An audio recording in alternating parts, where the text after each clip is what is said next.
এক সাহাবী আল্লাহর হাবিবকে বললেন, ইয়া রাসূলুল্লাহ, তকদির অনুযায়ী মানুষ জান্নাতে যাবেন, তকদির অনুযায়ী জাহান্নামে যাবে, তবে কি কারণে আমরা ইবাদত করব? যেহেতু তকদিরই আছে কে বেহেশতে যাবে আর কে দোজখে যাবে, তাহলে আমরা ইবাদত করার দরকারটা কি?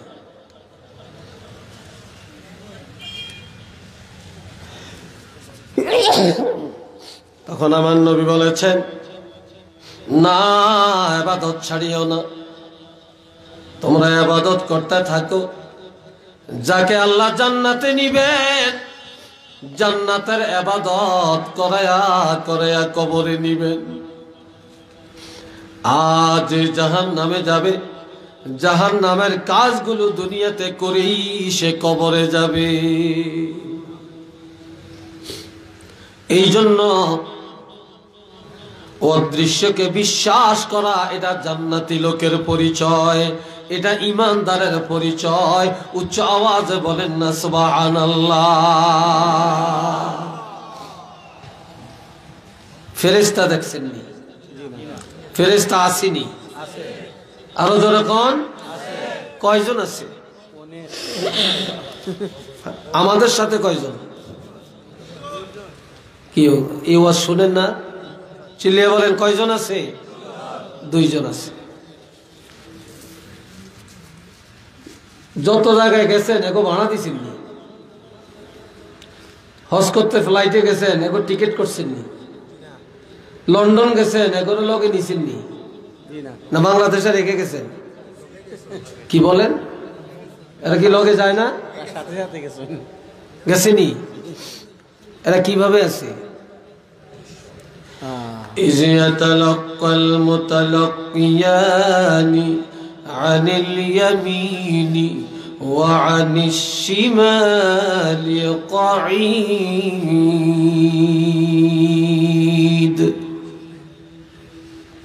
একজন ডাইন কাঁধে আরেকজন বাম কাঁধে বসা অবস্থায় আছে। সুবহানাল্লাহ। কি অবস্থায় আছে? বসা অবস্থায়। কাআদুন অর্থ কি? বসা। আর কাঈদ এটা ফেরেশতাদের হাল, তাদের অবস্থানের অবস্থা বর্ণনা করা হয়েছে।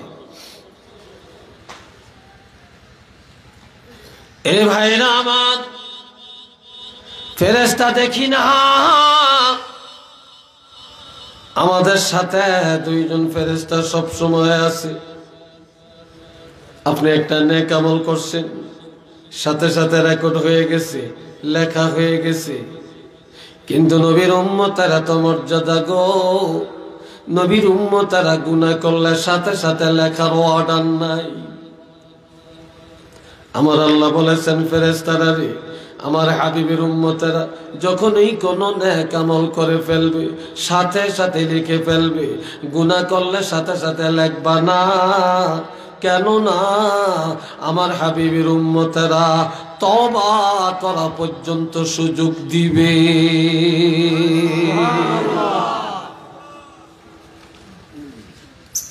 তওবা করা পর্যন্ত সুযোগ দিবে।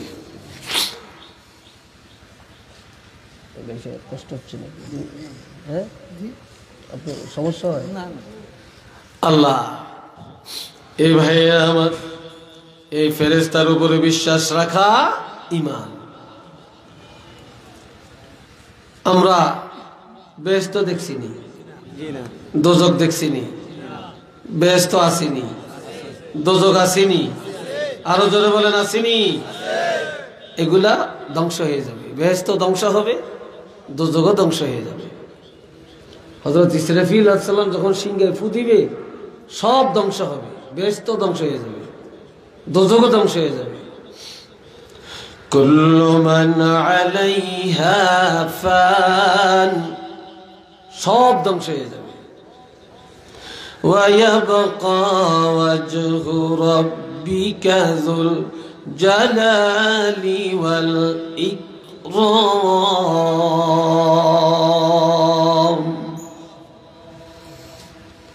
শুধুমাত্র আমার আল্লাহ বাকি থাকবেন। আর আল্লাহকে রাজি করার জন্য, আল্লাহকে পাওয়ার জন্য জান্নাতি হওয়ার জন্য বান্দা বান্দি যখন যেই নেক আমলটা করেছেন ওই নেক আমলটা ধ্বংস হবে না, সেটাকেও আমার আল্লাহ মজবুত রেখে দিবেন। উচ্চ আওয়াজে বলেন না সুবহানাল্লাহ। আল্লাহ ধ্বংস হবে না, আল্লাহর সন্তুষ্টির জন্য বান্দা যেটা করছে সেটাও ধ্বংস হবে না।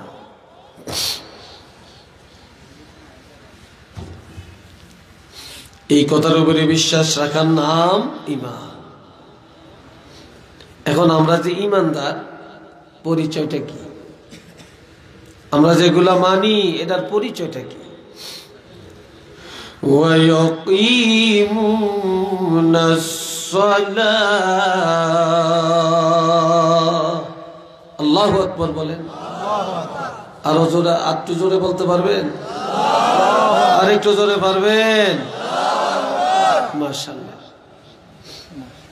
এই যে এতগুলো মানুষ আপনার গেটে দাঁড়িয়ে রয়েছেন, মাঝখানে জায়গা আছে, আসেন, আমি দোয়া করব আপনাদের জন্য। আমি মুসাফির, বসেন আমাদের সাথে, দাঁড়াবেন না, এইদিকে মাঝখানে অনেক জায়গা আছে, সবাই বসে যাবেন। বেশ মাশাআল্লাহ, অনেক লোকই তো আসছেন। এতক্ষণ আসিলেন কই আপনারা? এতক্ষণ কোথায় ছিলেন? বাজারে ছিলেন মনে হয়। আমার ভাইয়েরা খেয়াল করেন, আমার আল্লাহ বলেন তারা ঈমানদার যারা নামাজ কায়েম করে। কি কায়েম করে? জোরে কোন, আরো জোরে কোন। সবাই আজকে আসার নামাজ পড়ছেন নি? 5 ওয়াক্ত হুদা, এটি আমগরে, এটি আই ওয়াস। এখন যদি বলি কারা কারা নামাজ পড়ছেন হাত তোলেন, তো যারা পড়ে না হেরো বাসন এলে হাতটা তুলবো, দেখা নিলে হাতটা তুলবো। আর যদি শুধু বলি কারা কারা নামাজ পড়েন না, শুধু তারা হাত তোলেন, একজনও হাত তুলবে না। ঠিক কি না? আপনাদের হাতে পায়ে ধরে বলে যাই, আমার আল্লাহ বলেন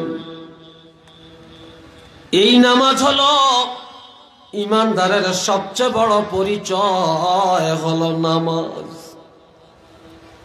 আপনি যদি মুসলমান হয়ে থাকেন নামাজ নাই কেন? ঈমানদার যদি হয়ে থাকেন নামাজ নাই কেন? আপনি যদি মুসলমানের ছেলে হয়ে থাকেন নামাজ নাই কেন?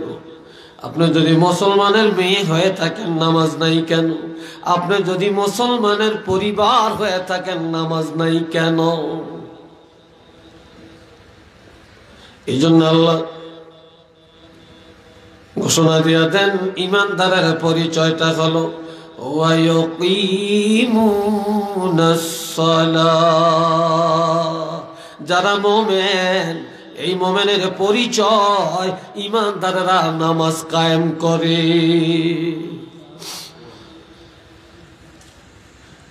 নিজেও নামাজ পড়ে,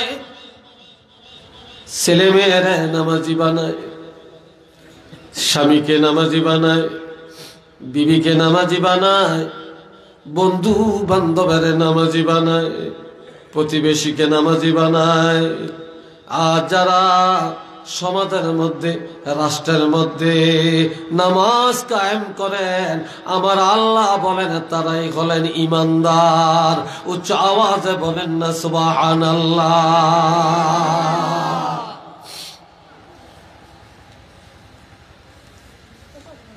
একদিন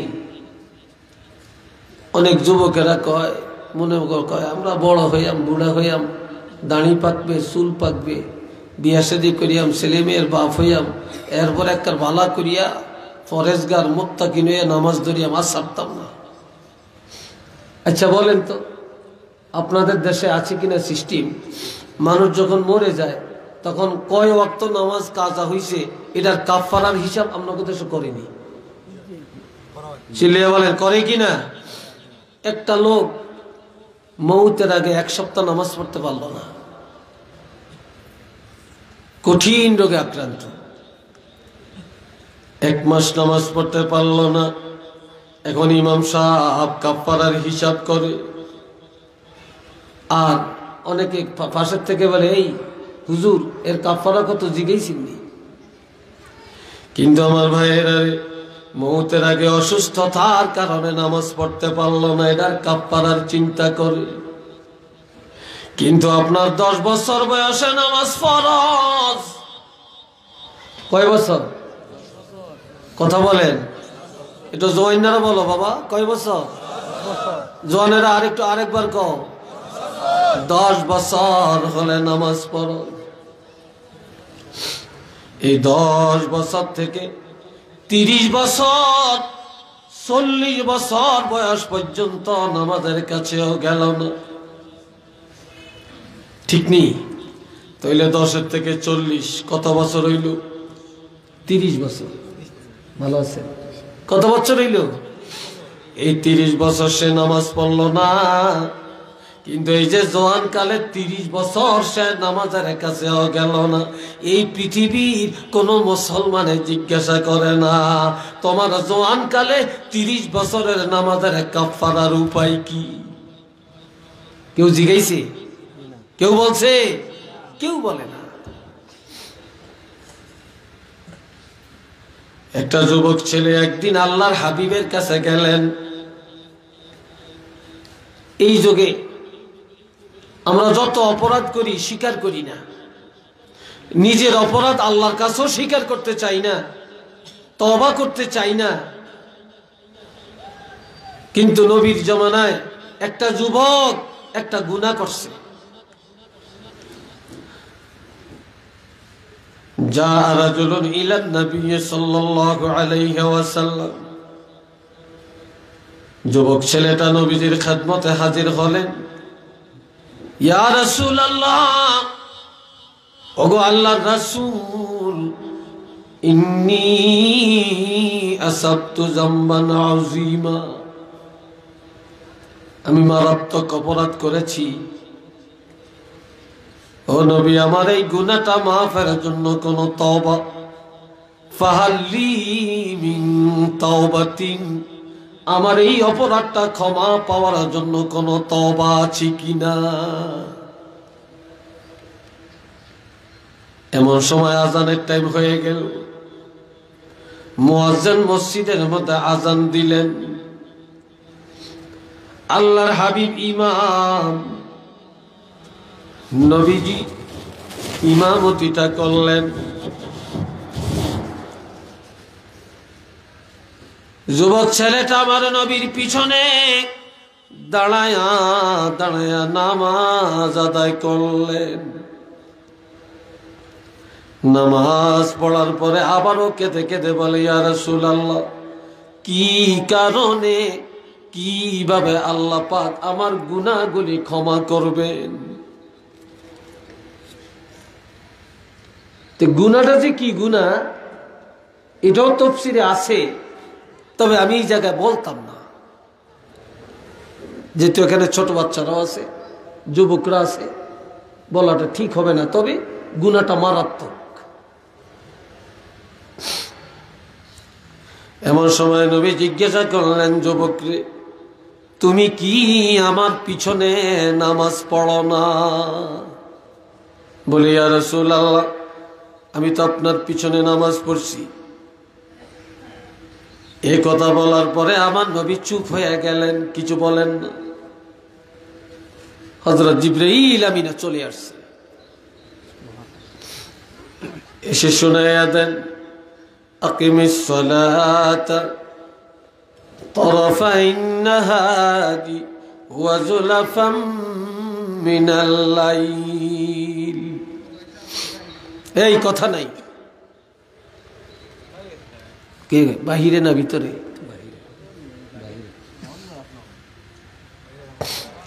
আল্লাহ, এটা কিন্তু তাফসীর। এই যে আমি কথাটা বলতেছি, এটা কোরআনের তাফসীর। জিবরাইল আমিন এসে বলেন, ইয়া রাসূলুল্লাহ, আল্লাহ সুসংবাদ নিয়ে আমাকে পাঠালেন। আল্লাহ বলছেন, আকিমিস সালাত তারাফাইন নাহার, বান্দারে দিনের 2 অংশে নামাজ কায়েম করো। দুই অংশে বলতে দিনের শুরুতে ফজর, দিনের দ্বিতীয় অংশে যোহর আর আসর। ওয়াজুলাফাম মিনাল লাইল, আর রাত্রের প্রথম অংশে নামাজ কায়েম করো। এর অর্থ মাগরিব আর এশা। পাঁচ ওয়াক্ত হইছিনি? কথা কয় না, হইছিনি পাঁচ ওয়াক্ত? এক পাগলে কয় একদিন, এটা খোদাই তারে এমন পাগল করছে, কয় পাঁচ ওয়াক্ত নামাজের কথা কি কোরআনও আসেনি? নাউজুবিল্লাহ কোন, এটা 14 গোষ্ঠী কোরআন জানি না।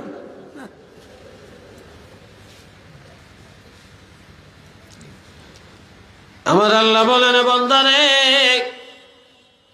এই 5 ওয়াক্ত নামাজের মধ্যে ইন্নাল হাসানাত, নিশ্চয়ই 5 ওয়াক্ত নামাজে এমন সওয়াব, এমন নেক আমল, এমন কল্যাণ হবে, ইউজহিবানাস সাইয়্যাত। নামাজি যুবক, নামাজি বুড়া, নামাজি মহিলা যত বড় গুনাহ করুক না কেন, এই 5 ওয়াক্ত নামাজের কারণে তার গুনাহ খাতাগুলি দূর হয়ে যাবে। এই আয়াতটা নাজিল হওয়ার পরে, একটু হাদিস সাহেব দেখে না, নাজিল হওয়ার পরে নবী একটা মুস্কি হাসি দিলেন। কি দিছেন? একটা মুস্কি হাসি দিলেন, যেটাকে বলে তাবাসসুম, অর্থাৎ মুস্কি হাসি। খিলখিল করে নবী কখনো হাসে না। আর আমরা তো আইসের কোনো টেস্ট নেই, আমরা হাসছি কি হাস। ওয়াজের মধ্যে এখন হাইসের বাজার করে নিয়েছি আমরা। বক্ত আসে মাঝে মাঝে কিছু মজার কথা, এটা আলাদা জিনিস। দেখা যায় ওয়াজের শুরু থেকে শেষ পর্যন্ত হাসাইতে হাসাইতে পেটের চাড়মা ব্যথা করিয়া নেয়। এটি বেল ওয়াজ।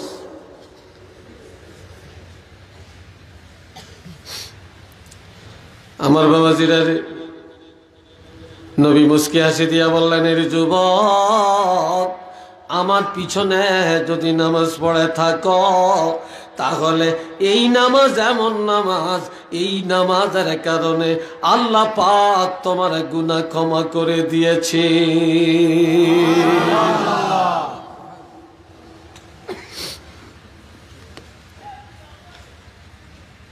যালিক, এই আয়াতের শেষে বলছেন, যালিকা যিকরা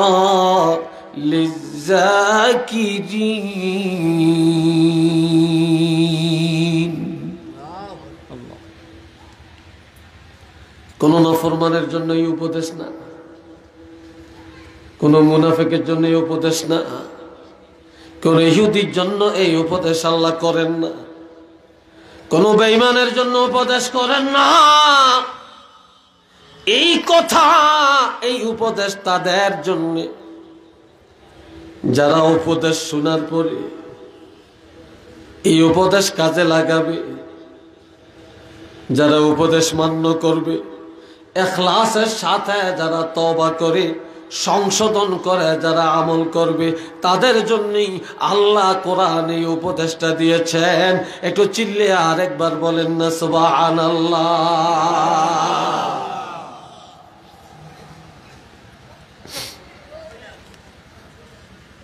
আমার ভাইরা, বেনামাজি নামাজ পড়ে না, সুদ খায়, ঘুষ খায়। কয় যদিও আমরা একটু ঘুষ খাই ঈমান ঠিক,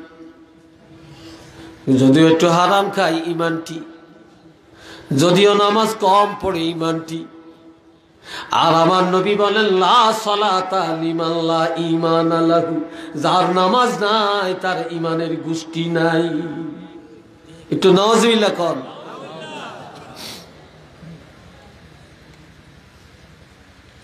নামাজ আছে যার, ঈমান আছে তার। বলেন আমার সাথে, নামাজ আছে যার, ঈমান আছে তার। ঠিক না? নামাজ আছে যার, ঈমান আছে তার। নামাজ নাই যার, ঈমান নাই তার। আমার ভাইয়েরা, এখন আমার আল্লাহর একটা আয়াত বলেন, ফাসুবহানাল্লাহি হিনা তুমসুন ওয়া হিনা তুসবিহুন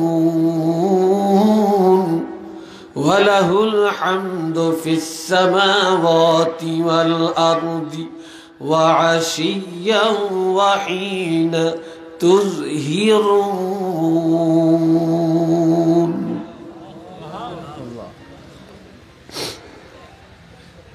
এমি হেমি সানাম না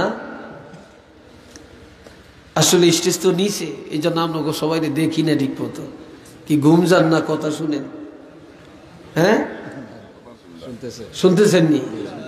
তো মাতেন না দিয়ে আপনারা মাতামাতি করবেন তো, হোঁ করবেন তো, তাই না? আমি বুঝলাম যে সজাগ আছেন। হ্যাঁ, আরে যেদিন ঘুম যাই না সেদিন ঠাডা দিল ঘুমাইয়ে জিগিনি শুধু, ঠিক নেই। আল্লাহ সবাই একবার বলেন আলহামদুলিল্লাহ। একটু কিছু কথা চলবে, একটু সময় লম্বা হইলে সমস্যা নাই তো? হ্যাঁ, রাগ করতেন না তো? মাশাআল্লাহ। আমার আল্লাহ বলেন, বান্দারে তোমরা আল্লাহর প্রশংসা করো। ফাসুবহানাল্লাহি হিনা তুমসুনা ওয়া হিনা তুসবিহুন।